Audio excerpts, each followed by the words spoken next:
I'm hungry. I don't usually wake up hungry. Usually a post-sleep panic grips my stomach and doesn't let go for 2 or 3 hours. 5 if I was drinking the night before. Even if I was just a little bit hungry, I won't ever tolerate breakfast. Today was different though. I got out of bed and searched the fridge for some eggs. I know I had them, but maybe Frankie made off with a few. After salvaging some from the bottom drawer, I cooked them. I didn't have work anyway, so I had plenty of time.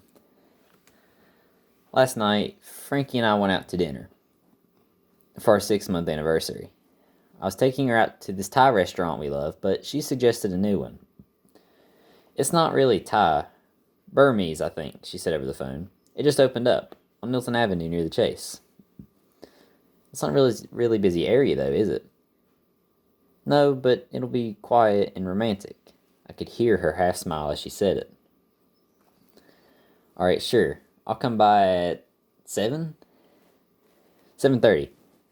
Gotta get the gum out of Moxie's hair before I shower. The restaurant was hidden, nearly, between a nail studio with bright pink awnings and a closed Jewish deli. The building was a thin 4-story block without a single light in it. I looked at Frankie. This? Down here, she said, somewhat exasperated. She led me down a set of narrow, steep stairs on the left side of the building, over which the words "Faux Shop" were written. How do you know that? I asked. Meg's the one who told me about it. She came here last night with Rod. The restaurant itself was warm and comfortable. Soft lights hung on the walls, with the floor being cushioned with maroon carpet. Fish tanks stood here and there between a series of 2-person tables. The waiter hurried out to us from the kitchen. Welcome, sir and madam. Welcome to the Faux Shop. Please sit. He ushered us to the nearest table. To drink? You both must be thirsty. You must be hungry. Please. He pushed menus in our hands. Water's fine for me, I said, looking at Frankie. 2 waters. I scanned the menu as the waiter bustled off. That guy's a go-getter, I said, as I smiled. Shut up, she laughed. Seriously, don't embarrass me everywhere. The waiter rushed back with 2 glasses. To eat, sir and madam? I scanned the menu. I don't really. What do you suggest? Sir, well, you should try mohinga. Burmese national dish, sir. Tender rice and fish soup, onions, garlic, lemongrass, served with minced pork, sir, he smiled. His tongue flicked out against his upper lip. Sure, yes, I'll have that, I said. In thoke, Frankie said without missing a beat. He whipped 2 of the menus from her hands. Excellent, he said loudly, and hurried back to the kitchen. Connoisseur, you, I eyed her and sipped from the glass. It's salad with ginger and beans. I had it once, and I loved it. It wasn't Thai, but it wasn't bad. The pork definitely had a weird bitterness to it, but with enough soy sauce, it was unnoticeable. Not bad, huh? Frankie said as we mounted the stairs. Exactly. It's not bad. There's bad. And this was not. Come on, it was alright at least. We should have gone to Sri Thai. It was fine. Shut up. I only had 4 eggs left this morning. 4 was all I could find. When I was cooking them, my stomach growls turned to pangs. It hurt. I ate all 4 in under 3 minutes. I shredded cheddar cheese over them. I threw in peppers and onions and olives.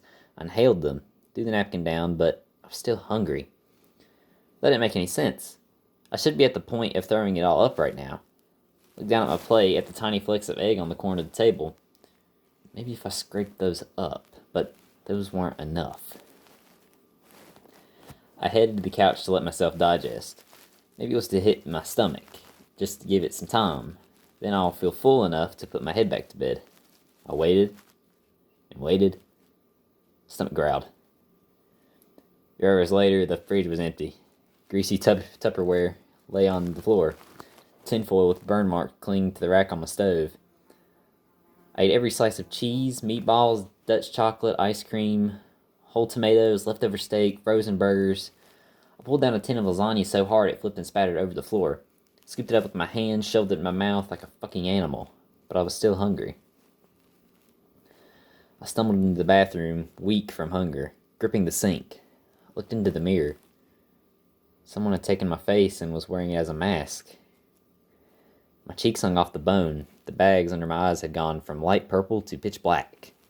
My pupils were pinpricks. The eyes bloodshot. I was bleach white, except for the red and brown streaks around my mouth from pasta and steak sauce. And my hair was... it thinning? Before I had time to take it in, I got distracted. My lips were red. Very wonderfully red. I licked them. My stomach groaned again, and I was drooling. Hello? It was Frankie. Before I could swing the bathroom door shut, she was there. You know, you left your door open, so if I wanted to hack you up into pieces, I could probably... She'd come around the corner now. She dropped the plastic supermarket bag and brought up her hands to her mouth. My God, what happened? I don't know, I said. I'm starving. She looked back over at the kitchen and the overturned containers and flecks of food on the counter and floor. At the drawers were being ripped out of the fridge. You ate all that? Yes, well, I don't know. Maybe it's food poison. This is the opposite of food poisoning, she sent back. You might have to go see a doctor. But I remembered something. I remembered the dinner we had last night. The food. Something was not right about the food. The pork. The thought of the pork, I started salivating. Spit filled my mouth, ran down my chin and onto my shirt. What the fuck? I'm not even joking. I'm calling 911. What's Megan's address? What? She stammered. Megan, I roared, fingering tearing at my stomach. She went there, to Faux Shop. I need her address. I'm dying. I didn't even realize how close I'd gotten to her. She backed against the counter. Her fingers gripped the edge. I could see the green irises in her wide eyes. I could see her cheeks, her delicious cheeks. I don't, She closed her eyes, trying to remember. I stepped towards her, looking at those cheeks, puffing in and out with her heaving breath. If I could just taste. 166 Woodhaven Road, she sputtered, opening her eyes. She screamed when she saw my proximity, pushed me hard in the chest, and sprinted out of the apartment. I sprinted 4 miles to Megan's apartment. I burst into the lobby, scanned the listings for Connolly, and ran up the stairs 4 at a time to the 3rd floor. Megan, I bellowed, pounding at the door. Megan, open up. It had swung open on the first knock. A wave of warm air hit me. It carried the sickly sweet odor of stagnant, rotting, of roadkill left in a garbage bag. I gagged. Megan? No answer. I stepped into the apartment. All the lights were on. Megan. I walked down the hall, past the kitchen, covering my mouth. Her fridge hung open, empty. Its contents were scattered along every surface. Butter and packets of turkey bacon and yogurts apparently flung at the wall. Pans on the stove full of rice and chicken, sitting in a cold layer of oil. The floor was covered in milk and onions and dressing and broken eggs and blood from roast beef. But there was a lot of blood. Way too dark for beef. Megan, I know you're in here. Let's go. Come out and tell me what the fuck's happening. But I had turned the corner in the living room when I registered what I saw. I half screamed and fell backward. If I hadn't fell, the stench surely would have knocked me down. Megan was kneeling in the middle on a carpet, saturated with blood. Flies numbering in the hundreds covered the floor, the walls, the TV screen. Everywhere there was blood. The lamp near the window sizzled and dried blood stuck to it. Rod was on the couch to my right, his face down. His head was nearly torn off, hung off the side of the couch by a flap of skin. His back was opened up, like somebody had put a shovel in it and popped it in both directions. I could see right into the cavity. It was empty, except for maybe a piece of his lung. His intestines were clumped at the floor. One long strand still running back inside him, like an umbilical cord. His calves were carved down to the bone. Maggots poked their head out of the shredded meat in his thighs. The head stared. The upside-down, eyeless, lipless thing grinned over at me, still on the floor. I shook. Megan, what did you do? She wasn't listening. She was ripping at a thick hunk of meat in her hands, eating with heavy, guttural sounds. I crawled over. Megan, answer me. Please. I touched her shoulder. A clawed hand flew up, fingers hooked in the side of my face. Megan! It's us! She shrieked, whipping around onto all fours. Her face was gaunt, hollow inside. "It's us!" she was grinning, silvers of rod hanging from her between her teeth. She wheezed a laugh, her tiny pupils fixated on me. "Nothing to eat but people. Nothing else will do." She laughed again wildly, blood or mucus rattling in her throat. I couldn't answer. I was backing away on all fours, scrabbling to get away. My eyes looked right into hers. There was a dead animal look in them. My gaze trailed downward. Her cheeks were gaunt, but still enough meat on there. It'd be pretty good. I stopped thinking. I only watched. Watched myself stand up over her. Watched myself dive at her hunched body. Watched myself pin her to the ground. I felt my mouth open and my teeth sink into the side of her face, closing, teeth grinding. Her hot blood squirting down my throat. She cried out, grabbing at my hands, my arms. I couldn't have noticed. A tender, warm comfort flowed from my mouth outward as I swallowed. My stomach churned its appreciation. I took another bite. This time I found my way to her throat. Out of the corner of my eye, I could hear her molars from the hole I'd left. As I pulled back, I felt tendons pop, muscles tear.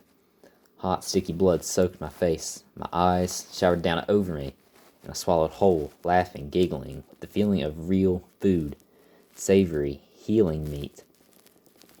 I heard Megan gurgle out of the hole in her throat. I looked up, closed my eyes, breathed in deep, letting the fetid stink of the room flood into my lungs. Felt my stomach start working greedily, and tranquility flooded over me. I fell back next to Megan, who was fingering the hole in her throat feebly, her mouth hanging open. My heartbeat slowed. I felt a soft glow behind my closed eyelids. I lay there for what could have been years. I felt like my life had been leading up to this one glorious moment. This feeling of release, like a cyst had finally been drained. I felt like I could die right here, right now, happy. But the glow got dimmer. The light started to fade. Rapidly. The happiness was leaving me. My breath was becoming shorter. I sat up, seeing the room bathed in blood and the two corpses lying there. I felt something. Feverish. And I'm hungry. Hey guys, so this story is about a beast called the Wendigo. It's not well popularly known, but I find it interesting. For those of you who don't know, a Wendigo is a supernatural being belonging to the spiritual traditions of Algonquin-speaking First Nations in North America. Wendigos are described as powerful monsters that have a desire to kill and eat their victims. In most legends, humans transform into Wendigos because of their greed or weakness. One of the ways that it says you can defeat a Wendigo is if you have fire. But that's not enough. You have to be able to burn it somehow, which is not an easy thing if it gets up close to you, apparently.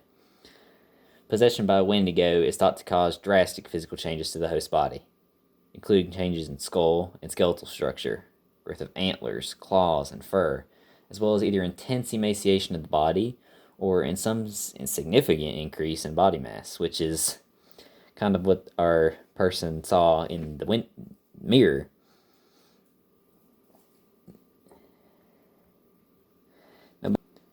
It is also said that each day they become more monstrous and lose their humanity, which is what happened to this man in our story.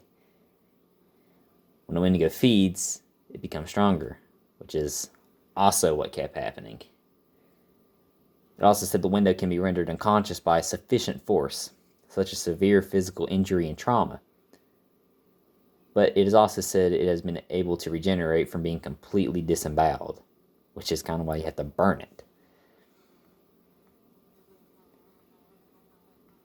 A Wendigo is believed to be spiritual, of winter, and a symbol of the dangers of selfish. It's generally considered a horrifying entity and has a distinct taste for human flesh, as is the only thing that can satisfy its never-ending hunger. So, it is said that it is not real, but it is also said that it is believed to, if it does exist, which is a small chance, around the east coast forests of Canada in the Great Plains region of the United States. So thank you for listening. If you'd like more, like this video or leave a suggestion in my comment section. And if you really enjoyed it and you'd like to hear more from me, subscribe to the channel and click the bell so you don't miss a single video. Thanks, guys. Appreciate it.